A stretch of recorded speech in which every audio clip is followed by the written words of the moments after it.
வணக்கம். முனைவர் புனித லட்சுமி, ஏடிஎம் மகளிர் கல்லூரி, நாகப்பட்டினம். இன்னைக்கு நாம பார்க்க போற பாடம் பண்டைய இலக்கியம். பண்டைய இலக்கியம்ல நாலடியார் பத்தி பார்க்க போறோம். இந்த நாலடியாரை சமண முனிவர்கள் எழுதியிருக்காங்க. 4 அடிகளை கொண்டு ரொம்ப அருமையான கருத்துக்களை எடுத்து சொல்வதனால இதுக்கு பேரு நாலடியார் அப்படின்னு பேரு. இந்த நாலடியாரை பத்தி நாம எப்படி தெரிஞ்சுக்கலாம் அப்படின்னா, திருக்குறளுக்கு அடுத்த நிலையில் வைத்து போற்றப்படுவது இந்த நாலடியார் தான். இப்போ மாணவிகளை நீங்க ஒருத்தவங்க கிட்ட பேசிட்டு இருக்கீங்க, உங்களுடைய கருத்து அவங்க ஏத்துக்கல அப்படின்னா நீங்க உடனே ஒரு திருக்குறளை எடுத்து சொன்னா அவங்க ஏத்துக்குவாங்க. ஓ ஆமா, திருவள்ளுவரே சொல்லியிருக்காங்களா, சரி திருக்குறளுக்கும் அவங்க ஒத்து வரலன்னா ஒரு நாலடியார எடுத்து சொன்னீங்கன்னா அவங்க உடனே அதை ஏத்துக்கிடுவாங்க. ஏன்னா இந்த ஆளும் வேலும் எப்படி பல்லுக்கு உறுதியோ அதே போல இந்த 4ம் 2ம் சொல்லுக்கு உறுதி. 4ம் 2ம்னா நாலடியாரும், 4 அடியை உடைய நாலடியாரும், 2 அடியை உடைய திருக்குறளும் சொல்லுக்கு உறுதி பயப்பது. உங்களுடைய சொல்லுக்கு உறுதி வேணும்னா அதுக்கு திருக்குறளை விட்டாலோ நாலடியாரை விட்டாலோ வேற இடமே கிடையாது. அந்த அளவுக்கு சிறப்பு பெற்றதுதான் இந்த நாலடியார். இப்ப திருக்குறள் எப்படி அறத்துப்பால், பொருட்பால், இன்பத்துப்பால் அப்படின்னு இருக்குதோ அதே போலதான் இந்த நாலடியாரும் அறத்துப்பால், பொருட்பால், இன்பத்துப்பால் அப்படின்னு பிரிச்சு வச்சிருக்காங்க.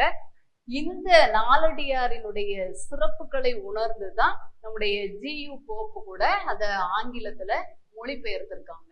அது மட்டும் இல்ல, இந்த நாலடியார்ல சிறந்த கருத்துக்கள் உங்களுக்கு செல்வம் நிலையாமை இருக்கு, யாக்கை நிலையாமை இருக்கு, அதுக்கப்புறம் இளமை நிலையாமை, செல்வம் நிலையாமை, இந்த மாதிரியான எல்லா கருத்துக்களுமே இந்த நாலடியார்ல பொதிந்து நம்முடைய வாழ்க்கைக்கு வேண்டிய கருத்துக்கள் அப்படி அப்படியே இருக்கு.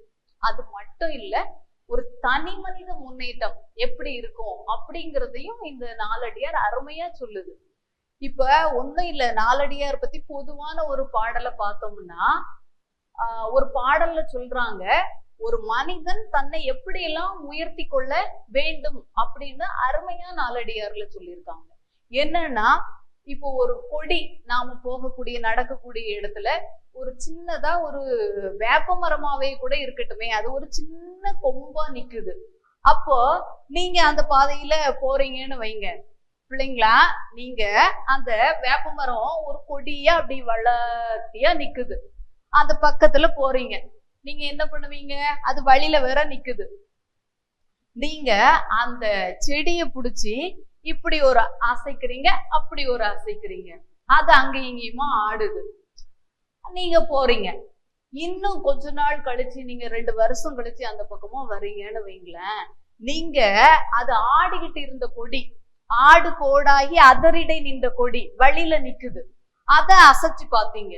இப்ப அது எப்படி இருக்கு, பெரிய மரமாகி போய் இருக்கு. இப்ப நீங்க அந்த வழியா வர்றீங்க, அது அதே வழியில தான் நிக்குது. நீங்க அதை இப்ப அசைக்க முடியுமா? எவ்வளவு அழகா இப்படி இப்படி அசைச்சிட்டு போனீங்க. நீங்க இப்ப இதை அசைக்க முடியுமா? முடியவே முடியாது. ஏன் இல்ல, நம்ம கொஞ்சம் அசைச்சுதான் பார்ப்போமே அப்படின்னு சொல்லிக்கிட்டு அதை அப்படி மிதிச்சிங்கன்னு வைங்க, உங்க காலுக்கு தான் அது என்ன ஆகும், கஷ்டமா போயிரும். அதுல எவ்வளவு அருமையா சொல்றாங்க பாருங்க. அது மாதிரி நம்மள எப்படி வச்சுக்கணும், ரொம்ப அருமையா உயர்வான நிலையில யாருமே அசைச்சு பார்க்க முடியாத நிலைமைக்கு நாம கொண்டு வந்து நம்மள வச்சுக்கணும். ஆடு கோடாகி அதரிடை நின்றதுவும் கால் கண்ட கண்ணை களிரணைக்கும் கந்தாகும், வாழ்தலும் அன்னத்தகைத்தே ஒருவன் தான் தாழ்வின்றி தன்னை செய். அதாவது எப்படி அந்த வேப்பம் கொம்பாக இருக்கும்போது, சின்ன கொம்பாக இருக்கும்போது நாம அசைச்சு பார்த்தோம், இப்ப அது பெருசான உடனே அதுல நாம யானையை கூட கொண்டு கட்டி போடலாம். களிரணைக்கும் கந்தாகும், யானையை கட்டி போடக்கூடிய அளவிற்கு அது தன்னை பலப்படுத்தி வச்சிருக்கு. பெரிய மரமாயிட்டு. இப்ப நம்ம போய் பிடிச்சாலும் இப்படித்தான் பிடிக்கணும், அப்படி இருக்குது.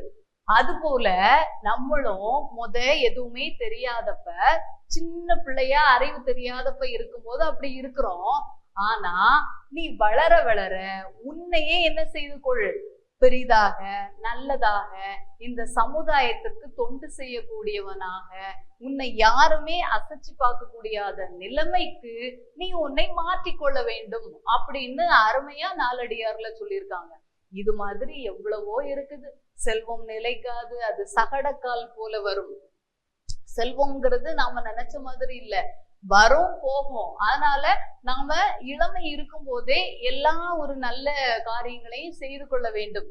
இப்படி பல மாதிரியான நிறைய நல்ல பல கருத்துக்களை சொல்லக்கூடியதுதான் நாலடியார். இப்போ நீங்க நாலடியார் பத்தி நல்லாவே புரிஞ்சிருப்பீங்க. ஓ, நாலடியார் இவ்வளவு சிறந்த கருத்துக்களை சொல்லுதா அப்படின்னு நீங்க புரிஞ்சிருப்பீங்க. இதுல நமக்கு பாடமா வச்சிருக்கிறது பாத்தீங்கன்னா ஒரு 5 பாடல் வச்சிருக்காங்க. அது எப்படி அப்படின்னா, உங்களுக்கு நம்ம இந்த பகுதி 1 படிக்கக்கூடிய பிள்ளைங்களுக்கு ரொம்ப நல்ல தன்மை என்னன்னா, எல்லா நாலடியார்லயும் இருக்கிறதுல ஏதாவது ஒரு 5 அப்படியே தேர்ந்தெடுத்து உங்களுக்கு வைக்கும் போது என்ன ஆயிரும் அப்படின்னு சொல்லி பாத்தீங்கன்னா, அந்த நாலடியாரினுடைய முழுமை தன்மையும் ஒவ்வொரு பாடல்கள்லயா ஓ இப்படி இருக்குமா அப்படின்னு தெரிந்து கொள்வதற்கு இது ஒரு நல்ல வாய்ப்பா இருக்கும் அப்படின்னு நான் நம்புறேன். அதுல நமக்கு வச்சிருக்கக்கூடிய பாடல் எங்க இருந்தது அப்படின்னா, அரண் வலியுறுத்தல் அப்படிங்கிற தலைப்புக்கு கீழே வரக்கூடிய ஒரு பாடல் தான் வச்சிருக்காங்க. அதாவது அரண் வலியுறுத்தல். அரண் நாம செய்வதுதான் வாழ்க்கை. நாம வாழ்றது எதுக்காக? பிறருக்கு அறம் செய்வதற்காக, நல்லவற்றை செய்யணும், அதுக்காகத்தான். அப்படிங்கிற அந்த அதிகாரத்துக்கு கீழே நமக்கு ஒரு பாடல் வச்சிருக்காங்க. என்ன பாடல்னு பாடலை பார்க்கலாமா? பாட்டை சொல்றேன், அப்புறம் அதுக்குள்ள பொருளை சொல்றேன். பாட்டை பாருங்க.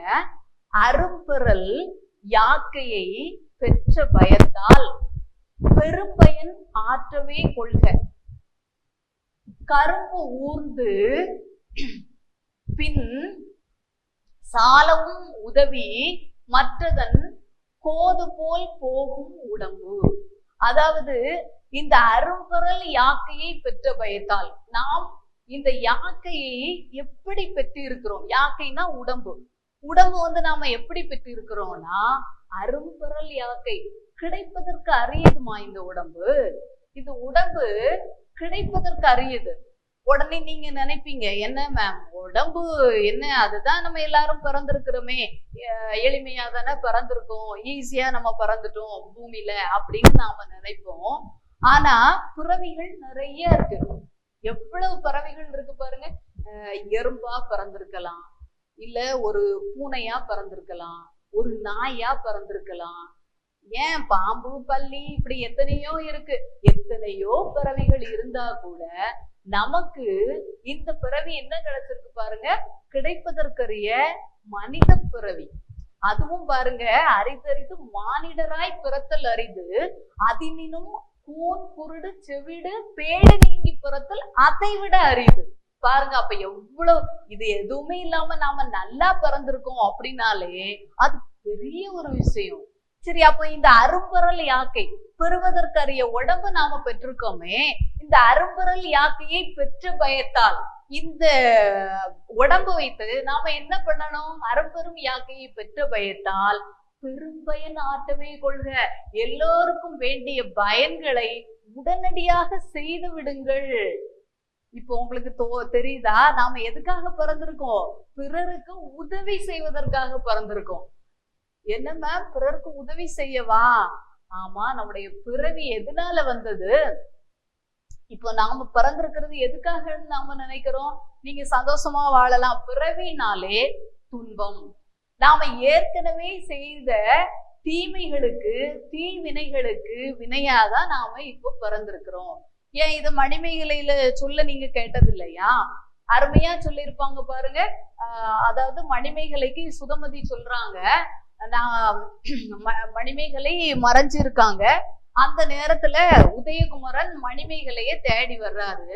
அந்த நேரத்துல சுதமதி உதயகுமரனுக்கு சொல்லி கொடுக்குறா, தேவையில்லாம தேடி வந்திருக்கிறியே, நம்ம பிறவி எதுக்காக பிறந்திருக்கோம் தெரியுமா? நாம் செய்த தீவினையின் காரணமாக பிறந்திருக்கிறோம். வினையின் வந்தது, வினைக்கு விளைவாயது. புனைவன நீங்கின் புலால் புறத்திடுவது, மூப்பு இழிவுடையது, பற்றின் பற்றிடம் குற்ற கொள்கலாம். அப்படிப்பட்ட பிறவி, இது ஒரு ஈன பிறவி. நாம பிறந்ததே நாம் செய்த வினையினால் வந்தது. இனியும் நாம என்ன செய்ய போறோமோ அந்த வினைக்கு வித்தாக கூடியது இந்த பிறவி, வினைக்கு வித்தாக கூடியது. அதனால நாம எவ்வளவு நன்மை செய்ய முடியுமோ அந்த நன்மையை பெரும்பயனும் ஆற்றவே கொள்க. நீங்க உடனே உங்களால எவ்வளவு நன்மை பிறருக்கு செய்ய முடியுமோ அதை நீங்கள் செய்து விட வேண்டும்.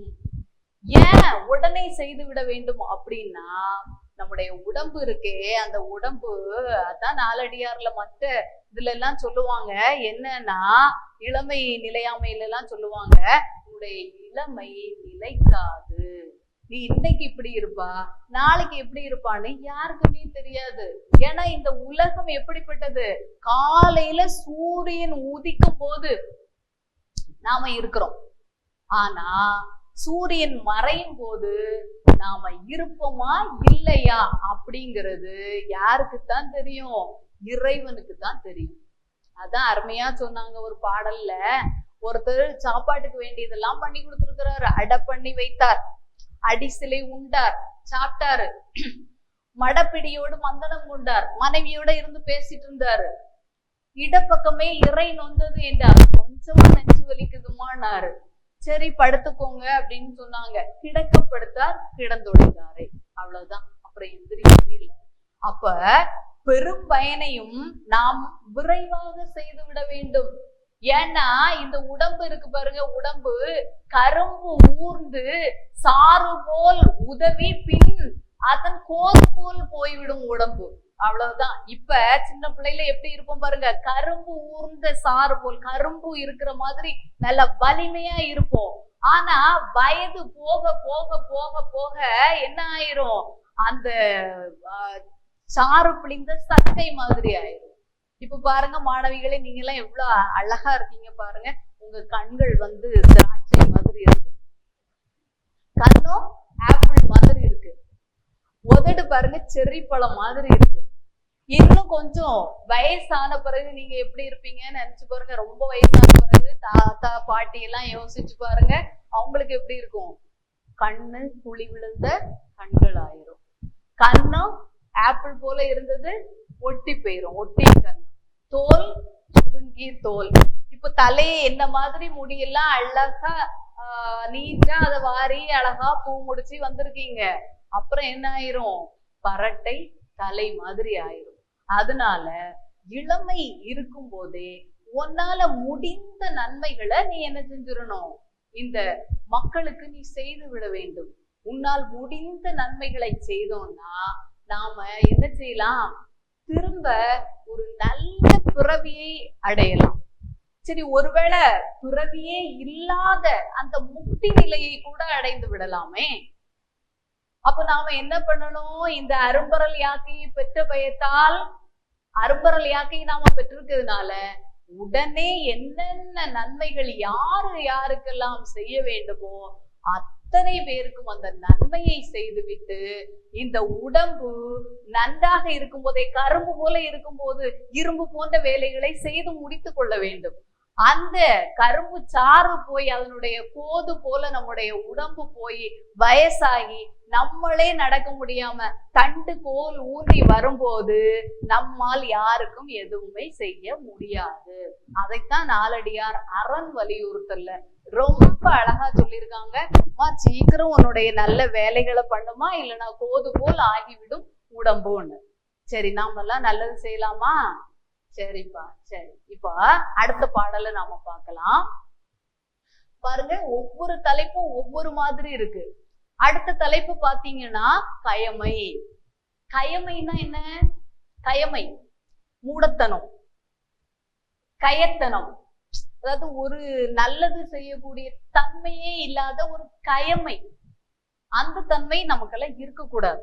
அத பாடல் சொல்றாங்க பாருங்க நாலடியார்ல.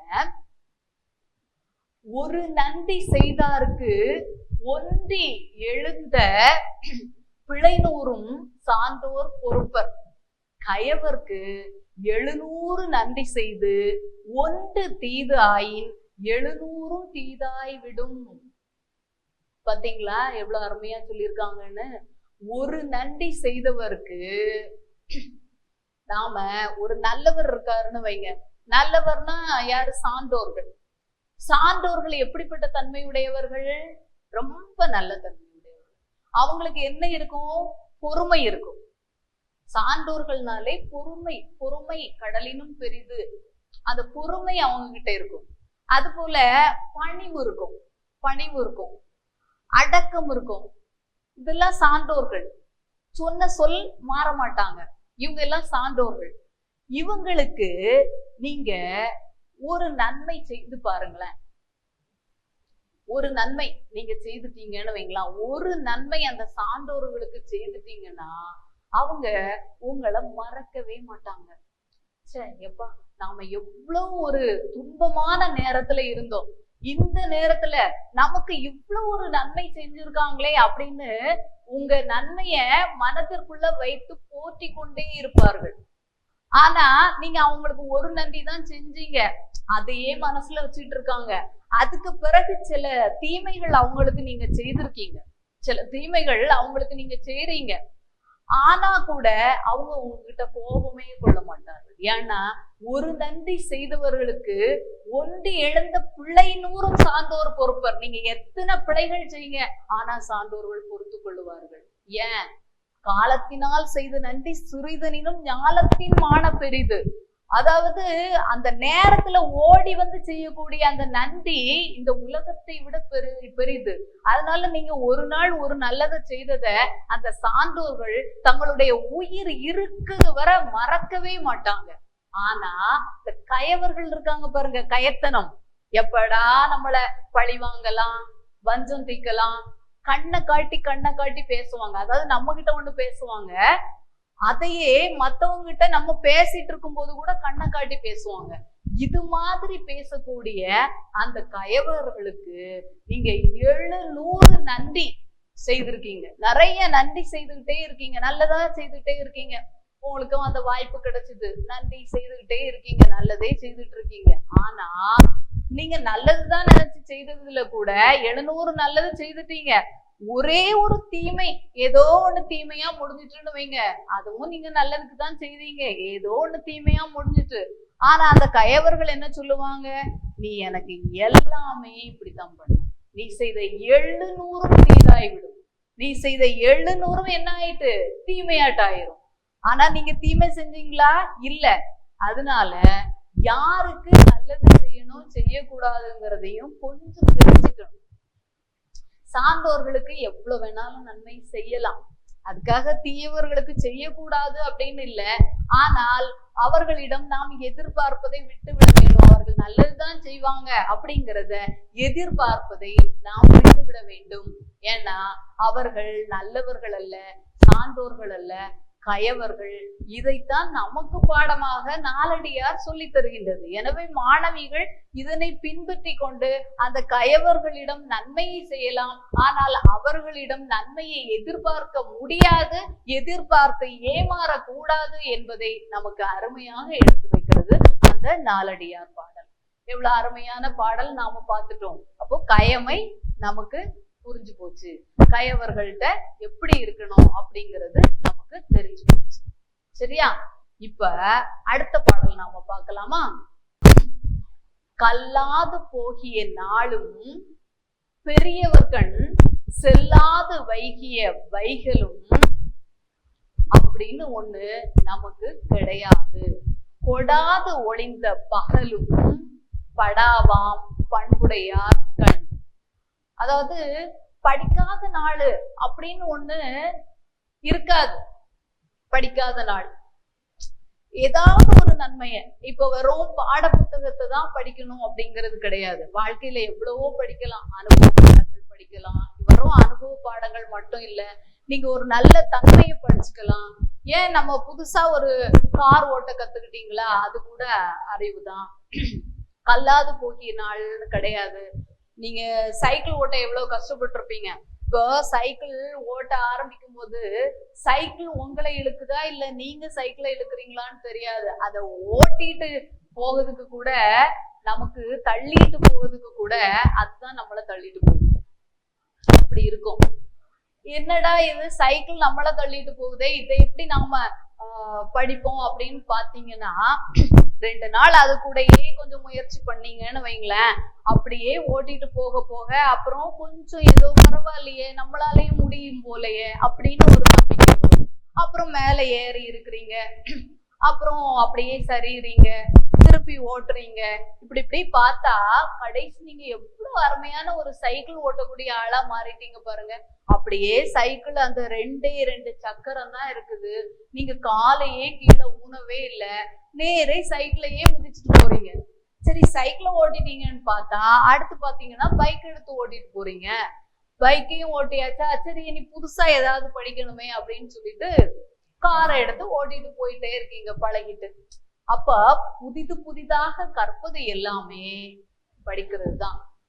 அப்படி நம்மை நாம் அறிவுடையவர்களாக ஆக்கிக் கொள்வோம். எப்போன்னா நல்ல பண்புடையவர்கள் புது விதமான கல்விகளை படிப்பதில் ஆர்வம் கொண்டிருப்பார்கள். அதான் சொல்றது. அதாவது கல்லாது போகிய நாள், படிக்காத நாள் அப்படின்னு ஒண்ணு அவங்க கிட்ட இருக்காது. அதே போல பெரியவர்கள் செல்லாது வைக்கிய வைகள்னு ஒண்ணு கிடையாது. பெரியவங்க கிட்ட போய் பேசுவாங்க. இப்ப நீங்க பெரியவங்க கிட்ட ஏன் பேசணும் அப்படின்னு சொல்லி பாத்தீங்கன்னா, நமக்கு தெரியாத எவ்வளவோ கருத்துக்களை ரொம்ப எளிமையா சொல்லிட்டு போயிடுவாங்க. பாத்திருக்கீங்களா? நீங்க உங்க பாட்டி கிட்ட எல்லாம் பேசினா தெரியும், இப்ப நீ சின்ன வயசுலயே எல்லாம் கத்துக்கமாம்பாங்க. ஏன்னா பெரிய வயசானா நீங்க உங்க பிள்ளைங்களை கவனிப்பீங்களா, உங்களை கவனிப்பீங்களா? நம்மளை கவனிக்க முடியாது, நம்ம பிள்ளைங்களை படிக்க வைக்கணும். இப்ப நீ படிக்கலாம். அப்ப உனக்கான காலம் இது, அதை எவ்வளவு அருமையா சொல்லுவாங்க பாத்திருக்கீங்களா? சரி, அது மட்டும் இல்ல, இப்போ துன்பமே இல்லாம நாம நல்லபடியா வாழணும்னு வைங்க, அதுக்கு நாம என்ன செய்யணும்? இறை நினைப்போட இருக்கணும். இதெல்லாம் நமக்கு எப்படி தெரியும்? பெரியவங்க கிட்ட போய் பேசும்போதுதான் நமக்கு தெரியும். பெரியவங்க சொல்லுவாங்க, ஒரே மனசுக்கு வருத்தமா இருக்கியாடா, என்னம்மா இதுக்கு போய் வருத்தப்பட்டு இருக்கிறியே, நீ பேசாம ஓம் நமச்சிவாயா சொல்லுடா. நமச்சிவாயா சொன்னீன்னா இந்த உலகத்துல வரக்கூடிய துன்பங்கள் உனக்கு போகும். நீ சிவாய நம்ம சொன்னீன்னா உனக்கு இந்த உலகத்துல உள்ள பிரச்சனைகள் மட்டும் இல்லாம உனக்கு முக்தியும் கிடைக்கும், வீடு பேரும் கிடைக்கும். இதெல்லாம் அவங்களுக்கு எப்படி தெரியுது? அவங்க பெரியவங்க, அனுபவப்பட்டவர்கள். 70-80 வயசு ஆகுது, அவங்க 80 வருஷம் வாழ்ந்தவங்க. நாம 18 வயசு 80 வயசு கிட்ட கேட்கும் போது எவ்வளவு அறிவு நம்மளால தெரிந்து கொள்ள முடியும். அதனால பெரியவர்கள் செல்லாத வைகள் பகல்னு ஒண்ணு கிடையாது. நல்லவங்க, பண்புடையவர்கள். அதனாலதான் ஔவையார் சொன்னாங்க, நல்லாரை காண்பதும் நன்று, நலமிக்க நல்லார் சொல் கேட்பதும் நன்று. போய் பாரு, பெரியவங்களை பார்த்து பேசு. இது மாதிரியான பண்பு யாருக்கிட்ட இருக்கும்? பண்புடையார்கள் இருக்கும். அதனால பண்புடையவர்கள் என்ன, கல்லாத நாள்னு ஒண்ணு அவங்களுக்கு இருக்காது. பெரியவர்கள் செல்லாத வைகள் அப்படின்னு ஒண்ணு கிடையாது. கொடுக்காத தன்மை அப்படின்னு அவங்ககிட்ட ஒண்ணு கிடையாது. அதாவது எல்லாருக்கும் கொடுக்கணும், கொடுத்து வாழணும். அப்ப நீங்க சொல்லுவீங்க, மேம் நாங்கெல்லாம் சின்ன பிள்ளைகள் மேம், எங்ககிட்ட என்ன மேம் இருக்கு, எங்ககிட்ட பணம் இருக்குதா கொடுக்கறதுக்கு? அதான் நான் சொல்றது, பெரியவங்க கிட்ட ஏன் பேசணும்னா, பணம் கொடுக்கறது மட்டும் இல்ல தர்மம். கொடை அப்படிங்கிறது, நீங்க பணத்தை கொண்டு அவங்களுக்கு கொஞ்சம் கொடுத்துட்டு வந்துட்டீங்கன்னா நீங்க உடனே கொடை செஞ்சீங்க அப்படின்னு அர்த்தமா? அது அர்த்தமே ஆகாது. யார் யாருக்கு எப்பப்ப என்ன தேவையோ அதை கொடுக்கறது தான் மிகப்பெரிய கொடை. திருமூலர் என்ன சொல்லி இருக்கிறாரு? யாவருக்குமாம் இறைவனுக்கு ஒரு பச்சிலை. எல்லாராலையும் ஒரு பச்சிலை வைத்து இறைவனுக்கு வழிபட முடியும். யாவருக்குமாம் பசுவுக்கு ஒரு வாயுரை. பசுவுக்கு ஒரு வாய் உணவு கொடுக்க எல்லாராலையும் முடியும். யாவருக்குமாம் உண்ணும் போது ஒரு கைப்பிடி. நீ சாப்பிட போறியா, உன்கிட்ட சாப்பாடு இருக்கு, பக்கத்துல பசியோட ஒரு ஆள் இருக்குதா, ஒரு வாய் சாப்பாடு கொடு, ஒரு கவளம் சாப்பாடு கொடு, உண்ணும் போது ஒரு கைப்பிடி. யாவருக்குமாம், சரி அதுவும் உன்னால முடியலையா, யாவருக்குமாம் பிறருக்கு இன்னுரை தானே. ஒருத்தவங்க கவலையா வராங்களா, அவங்களுக்கு நீயும் கடுகெடுத்த முகத்தையே காமிக்காத, அவங்களுக்கு ஒரு இன்னுரைய வழங்கு. இன்னுரைனா என்ன, இனிய சொற்களால இப்படி பண்ணலாம் அப்படி பண்ணலாம் காது கொடுத்து கேளு, அதுவே பெரிய விஷயமாச்சே. இந்த காலம் எப்படி போயிட்டு இருக்கு, ரொம்ப ஒரு மாதிரி கால சக்கரம் வேகமா சுழந்துகிட்டு இருக்கு. சைக்கிள்ல போறவங்க பைக்ல போகணும்னு நினைக்கிறாங்க, பைக்ல போறவங்க கார்ல போகணும்னு நினைக்கிறாங்க. அப்போ கார்ல போறேன்னு சொல்லி கார்ல போய் தொப்பைய வாங்கிடுறாங்க, தொப்பைய வாங்கிட்டு திருப்பி அங்க எப்படியாவது அதை குறைக்கணுமேனு பார்த்துட்டு ஜிம்முக்கு போனா கடைசி ஓடாத சைக்கிளை கொடுத்து ஓட்டுடாங்கிறாங்க. வாழ்க்கை ஒரு வட்டம், அதனால நீ கொடுத்து வாழ், கொடுத்து வாழ்ந்தாதான் நாம நன்மை பெற முடியும் அப்படின்னு அருமையா சொல்லியிருக்காங்க. அதனால பண்புடையார்கள் கொடுக்காத நாள்னு ஒண்ணு இருக்காது. இது மாதிரியான நல்ல பண்புகளோட நாம் வாழணும் அப்படின்னு நாலடியார் அதுல நமக்கு சொல்லி தந்திருக்காங்க. இனி அடுத்த பாடல் பாத்தீங்கன்னா அறிவுடைமை. சரி, நாம எல்லாம் அறிவுடைமையா இருக்கணுமா வேணாமா? எவ்வளவுதான் இருக்கட்டுமே, அறிவு இல்லைன்னா நம்மளால எதுவும் பண்ண முடியாது. அப்ப அறிவு கொண்டு நாம என்ன செய்யணும், வாழ்க்கையில முன்னேறணும்.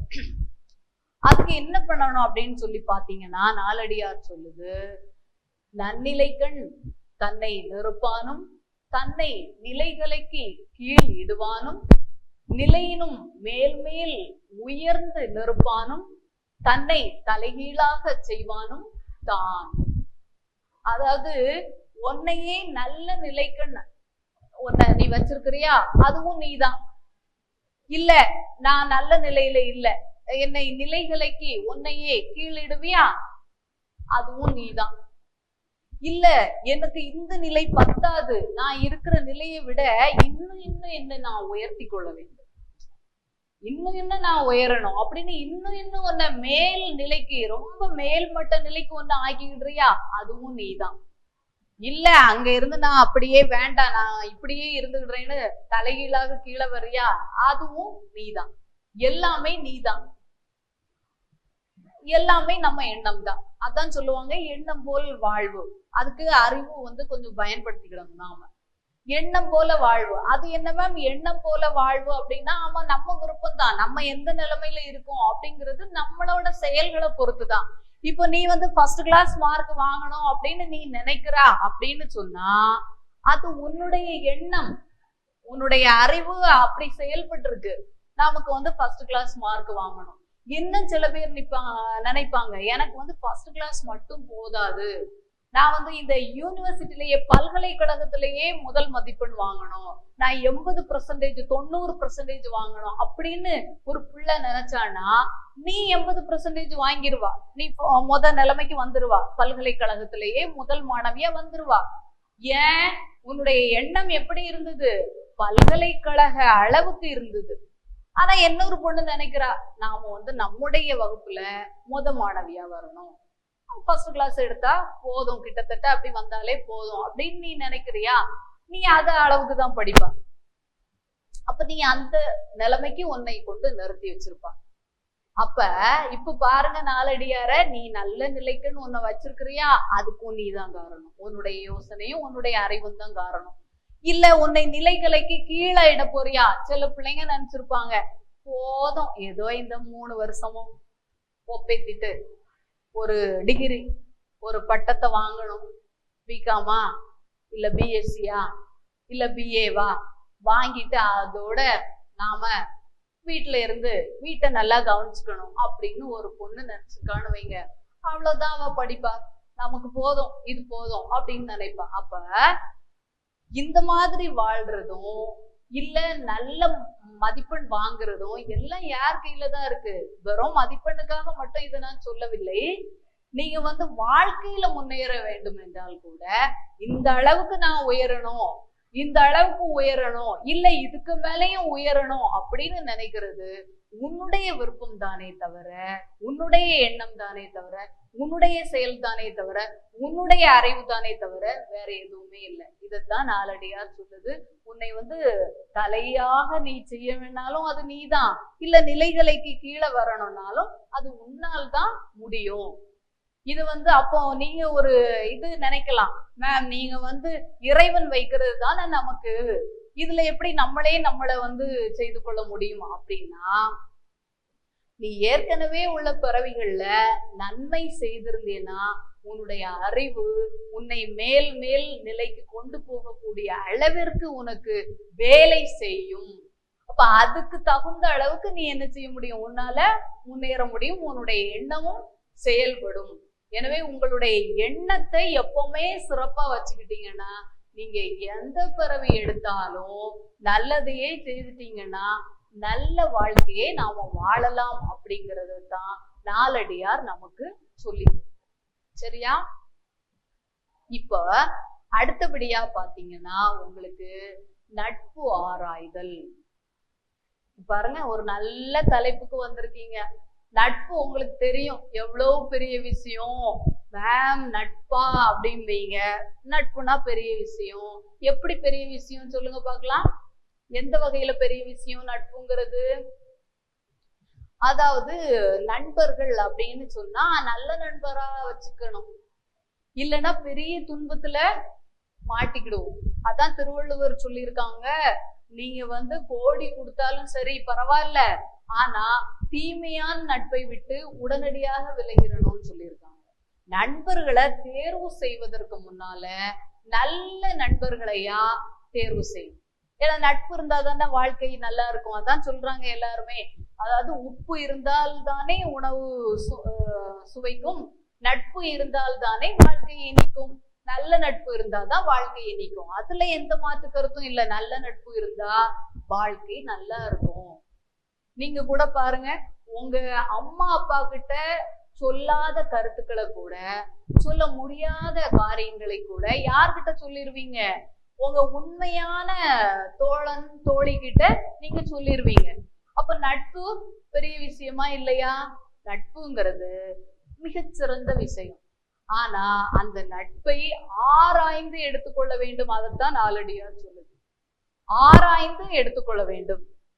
அந்த நட்பு எப்படி இருக்கணுமாம்னா, கோட்டு பூ போல பூத்து பின் பூம்பாது வேட்டதே வேட்டது ஆம் நட்பாட்சி. தோட்ட கயப்பூ போல் பூத்து பின்பு கூம்பினால் நட்பை நயப்பாருமில் நட்பாரும் இல் அப்படின்னு நாலடியார் சொல்லுது. அதாவது எப்படி இருக்கணும் நட்புன்னா, நீ நண்பரை தேர்ந்தெடுத்துட்டீன்னா அதுக்கு பிறகு அந்த நட்பு ரொம்ப சிறந்த நட்பா நல்லாவே கொண்டு போகணும். ஆராய்வதற்கு முன்னால நீ எவ்வளவோ ஆராய்ந்துக்கலாம். அதுக்கு பிறகு நட்பு கொண்ட பிறகு நீ நல்லா நட்பாவே இருக்கலாம். நட்பு ஆராயறது எப்படி?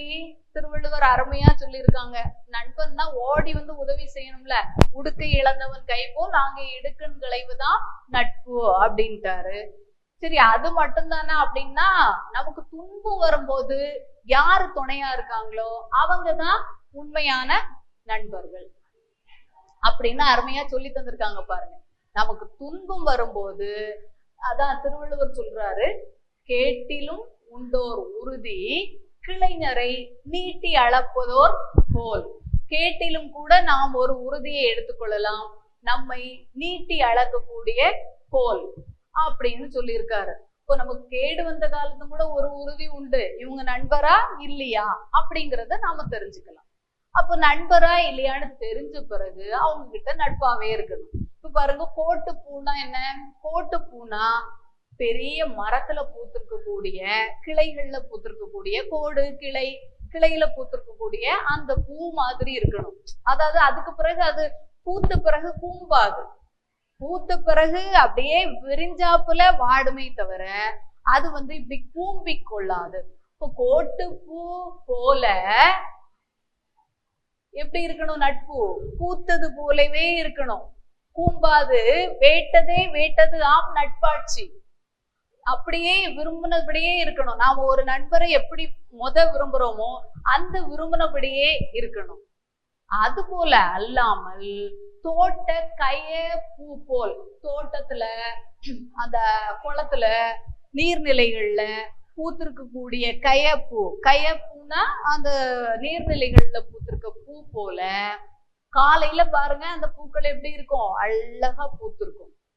சாயங்காலம் ஆனா என்ன ஆயிரும், அப்படியே கூம்பி போயிரும். இது போல நீயும் நமக்கு அவங்க நட்பு தானே அப்படின்னு சொல்லிட்டு, அவ நமக்கு தோழி தானே அப்படின்னு சொல்லிட்டு நீங்க முகத்தை சிரிச்சுட்டு வச்சிருக்கிறதும், அப்புறம் அவங்கள பிடிக்காம முகத்தை அந்த நீர்நிலைகள்ல பூத்திருக்க கூம்புற மாதிரி முகத்தை கூம்பி கொள்வதும், இப்படியெல்லாம் அந்த நண்பர்கள்ட்ட நீங்க இருந்தீங்கன்னா எப்ப சிரிப்பீங்க, எப்போ அடுத்த முகத்தை ஒரு மாதிரி கடுகடுன்னு காமிப்பீங்கன்னு அவங்களுக்கே தெரியாதுன்னு அவங்கள பயப்பட வச்சுட்டீங்கன்னா, பின் கூம்பிட்டீங்க அப்படின்னு சொன்னா அந்த நட்புல என்ன இருக்காது, ஒரு நம்பிக்கையும் அன்பும் ஒரு நம்பிக்கை உண்மையும் இருக்காது. நீங்க 100